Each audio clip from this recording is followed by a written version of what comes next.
സ്വന്തമായി തുനിഞ്ഞിറങ്ങിയാൽ ബാത്തിലാക്കാൻ പറ്റുമോ എന്നാണ് ചോദിക്കുന്നത്.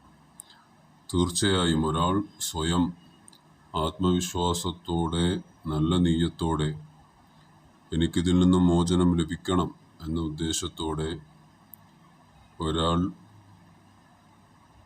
ഇറങ്ങിയാൽ അത് പരമാവധി അത് സാധിച്ചെടുക്കാൻ പറ്റുന്നതാണ്. അപ്പോൾ അതിലേറ്റവും ലളിതമെന്ന് പറഞ്ഞാൽ ചെയ്യാൻ പറ്റുന്നത് എന്താണ് എന്നാണ് ചോദിച്ചിരിക്കുന്നത്.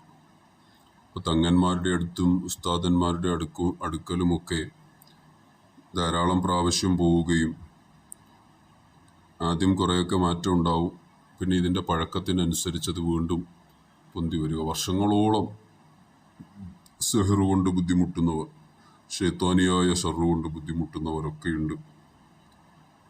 ജീവിതം തന്നെ മടുത്ത് എങ്ങനെയെങ്കിലും ജീവിച്ച് ഒന്ന് മരണം വന്ന് മരിച്ചു പോയാൽ മതി എന്ന് ആഗ്രഹിച്ച് അങ്ങനെ ജീവിക്കുന്നവർ വരെയുണ്ട്. ഒരുപാട് പേര് അങ്ങനത്തെ ആത്മവിശ്വാസം പോയ ഒരുപാട് പേരുടെ സംസാരത്തിൽ നിന്നും മനസ്സിലായിട്ടുണ്ട്. അവരൊക്കെയും തിരിച്ച് ആത്മവിശ്വാസത്തോടെ ആയിട്ടുമുണ്ട്. പക്ഷേ അതിലെല്ലാം നമ്മൾ സ്വയം തീരുമാനിക്കുകയാണെങ്കിൽ വളരെ എല്ലാവർക്കും ഓതാൻ പറ്റുന്ന ആയത്തുകളും ഒക്കെ കൊണ്ട് അത് മാറ്റിയെടുക്കാൻ പറ്റും. അതിനേറ്റവും ആവശ്യമെന്നുള്ളത് കുറേ സമയം വേണമെന്നുള്ളതാണ്. സമയം ഇപ്പോൾ നമ്മുടെ നഷ്ടപ്പെടുന്ന സമയത്തിനേക്കാളും വെച്ച് നോക്കുമ്പോൾ ഒന്നുമല്ല. പക്ഷെ എന്നിരുന്നാലും അതിനു വേണ്ടി ഒരല്പസമയം ചിലവഴിക്കേണ്ടി വരും. എങ്കിൽ അത് നമുക്ക് നേടിയെടുക്കാൻ പറ്റും. മഹാനായ ഷെയ്ഖുൽ കബീർ മുഹീദ്ദീൻ ഇബ്നുൽ അറബി തങ്ങൾ പറയുന്നത് കാണാം, ഒരാൾ ആയത്തുൽ കുർസി 1000 പ്രാവശ്യം ഒരു ദിവസം രാവിലെയും പകലിലുമായി 1000 പ്രാവശ്യം പാരായണം ചെയ്യുക. 1000 പ്രാവശ്യം പാരായണം ചെയ്യുക എന്നത് കുറച്ച് ശ്രമകരമാണ്. ആയത്തുൽ കുർസി പൈശാചികമായ ഷർറിന് വേണ്ടി ഉള്ളതാണ് എന്ന് എല്ലാവർക്കും അറിയാം.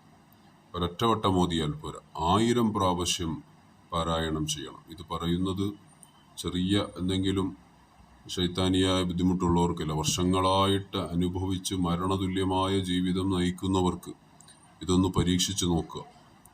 ഇത് മുജറബാണ്. ഇത് ഒരുപാട് പേർ പരീക്ഷിച്ച് ഫലം കണ്ടതാണ്. എത്ര വലിയ കാലപ്പഴക്കമുള്ള സിഹ്റാണെങ്കിലും അത് ബാത്തിലാവുകയും പൊട്ടിപ്പോവുകയും ചെയ്യും. കണ്ണേറാണെങ്കിലും അത് ഇല്ലാതാവുകയും ചെയ്യും. അപ്പോൾ രാവിലെയും പകലിലുമായി 1000 പ്രാവശ്യം ഓതുക. 1000 പ്രാവശ്യം ആയത്തുൽ കുർസി പാരായണം ചെയ്യാൻ ആയത്തുൽ കുർസി 1 മിനിറ്റിൽ 2 എണ്ണം ഓതാം. 1 മണിക്കൂറിൽ 120 എണ്ണം ഓതാം. 120, 125 ആയത്തുൽ കുർസി 1 മണിക്കൂറിൽ ഓതാം. ഏകദേശം ഒരു 5 മണിക്കൂർ തികച്ചു വേണ്ടി വരില്ല. 4 മണിക്കൂറോ അല്ലെങ്കിൽ 5 മണിക്കൂറോ വേണ്ടി വരും 1000 പ്രാവശ്യം ഓതാൻ. രാവിലെ ഒരു 2.5-3 മണിക്കൂർ തിരഞ്ഞെടുത്ത് രാത്രിയും 2.5-3 മണിക്കൂർ തിരഞ്ഞെടുത്താൽ 1000 പ്രാവശ്യം ആയത്തുൽ കുർസി ഓതാം. പക്ഷേ ഒറ്റ ദിവസം ഓതിയാൽ പോരാ. വദാവമ 40 യൗമൻ, 40 ദിവസം വരെ അത് പതിവാക്കണം. 40 ദിവസം പതിവാക്കണം. 40ാമത്തെ ദിവസം അവൻ നല്ലതുപോലെ ദുആ ചെയ്താൽ എത്ര വർഷം കാലപ്പഴക്കമുള്ള സിഹ്റ്, ആരൊക്കെ ചെയ്ത സിഹ്റാണെങ്കിലും എല്ലാം ബാത്തിലായി പോകും എന്ന് മഹാനവറുകൾ പറഞ്ഞിട്ട് അവിടെ ചേർക്കുന്നൊരു വാചകമുണ്ട്, വല്ലാഹി വല്ലാഹി വല്ലാഹിൽ അദീം. അള്ളാഹുവിനെ കൊണ്ട് ഒരു പ്രാവശ്യമല്ല 3 പ്രാവശ്യം സത്യം ചെയ്തു പറയുകയാണ്. വല്ലാഹി വല്ലാഹി വല്ലാഹിൽ അദീം. അള്ളാഹുവിനെ കൊണ്ട് 3 പ്രാവശ്യം സത്യം ചെയ്തു പറയുന്നു. ബിഹഖിൽ ഖുർആനിൽ അദീം. ഖുർആനിൻ്റെ ഹക്ക് കൊണ്ട് അത് ബാത്തിലാവും. റസൂലിഹിൽ കരീം, നബിതങ്ങളുടെ ബറക്കത്ത് കൊണ്ട് ഹക്ക് കൊണ്ട് അത് ബാത്തിലാകും. വൻകശഫ അലൈഹി റൂഹാനി, എല്ലാ റൂഹാനിയും നിന്നിലേക്ക് വെളിവാക്കപ്പെടും. എല്ലാ പൈശാചികവും എല്ലാ ജിന്നിയും സെഹരിയുമായ എല്ലാം നിന്നിലേക്ക് വെളിവാക്കി കിട്ടും.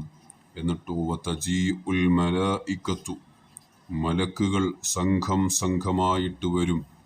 ലിസിയാറത്തിഹി, നിന്നെ സിയാറത്ത് ചെയ്യാൻ. അത് ഓതിയ ആളെ എന്താണ് അവൻ്റെ ആവശ്യമെന്നറിയാൻ വേണ്ടി സംഘമായി അള്ളാഹു തആല മലക്കുകളുടെ ഒരു സംഘത്തിനെ തന്നെ അയക്കും. വയഹ്സുലു ലഹു കുല്ലൽ മുറാദാത്ത്.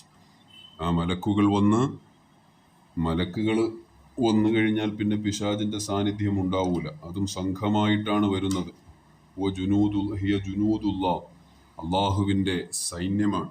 അപ്പോൾ ഒരു സൈന്യം ഇറങ്ങുന്നത് പോലെ ആ ഒരു പദപ്രയോഗത്തിനു വേണ്ടിയാണ് സംഘമായിട്ടിറങ്ങുക എന്നത് പ്രയോഗിക്കുന്നത്. അപ്പോൾ മലക്കുകൾ സംഘമായിട്ട് വരും. വന്നിട്ട് നിന്റെ ആവശ്യങ്ങൾ അനുസരിച്ച് എന്താവശ്യമാണോ, അത് സിഹരിയാണ് എങ്കിൽ സിഹറിനെ ബാത്തിലാക്കും, ഐനിയാണ് എങ്കിൽ ഐനിനെ ബാത്തിലാക്കും, ജിന്നിയാണ് എങ്കിൽ അതിനെ ബാത്തിലാക്കും, റൂഹാനിയാണ് എങ്കിൽ അതിനെ ബാത്തിലാക്കും എന്ന് മുഹയ്യിദ്ദീൻ അറബി തങ്ങൾ പഠിപ്പിക്കുകയാണ്. അപ്പോൾ സമയം കുറച്ചാവും. നമ്മുടെ ഇത് ബാധിച്ച് ബുദ്ധിമുട്ടും പ്രയാസങ്ങളുമൊക്കെ അനുഭവിക്കുന്നവർ എത്രയോ കാലങ്ങളായി അവരുടെ ദിവസങ്ങളും മാസങ്ങളും ഒക്കെ നഷ്ടപ്പെട്ടു പോയിക്കൊണ്ടിരിക്കുകയാണ്. അതിൽ നിന്നൊരു തിരിച്ചുവരവ് ഇതുകൊണ്ട് സാധിക്കുമെങ്കിൽ പിന്നെ ഈ 40 ദിവസം ഓരോ ദിവസവും 5-6 മണിക്കൂറോ ചിലവാക്കുന്നത് കൊണ്ട് ഒരിക്കലും നഷ്ടമല്ല, ലാഭം തന്നെയാണ്. മാത്രവുമല്ല ആയത്തുൽ കുർസി എല്ലാവർക്കും പാരായണം ചെയ്യാൻ പറ്റുന്നതുമാണ്. അപ്പോൾ അത് പാരായണം ചെയ്യുന്നതിന് മുമ്പ് 1000 പൂർത്തിയാക്കുന്നതിൻ്റെ മുമ്പ് ഒരു ഗ്ലാസ് വെള്ളം വെച്ച് 1000 പൂർത്തിയാകുമ്പോൾ ആ വെള്ളത്തിലേക്ക് ഊതിയിട്ട് ആ വെള്ളം കുടിക്കുക കൂടി ചെയ്യുക. 40ാമത്തെ ദിവസം ആ വെള്ളം കുടിച്ചതിന് ശേഷം ആത്മാർത്ഥമായി അള്ളാഹുവിനോട് ദുആ ചെയ്യുക. അള്ളാഹു സുബ്ഹാനഹു വ തആല വിജയം നൽകുന്നതാണ് ഇൻഷാ അല്ലാഹ്.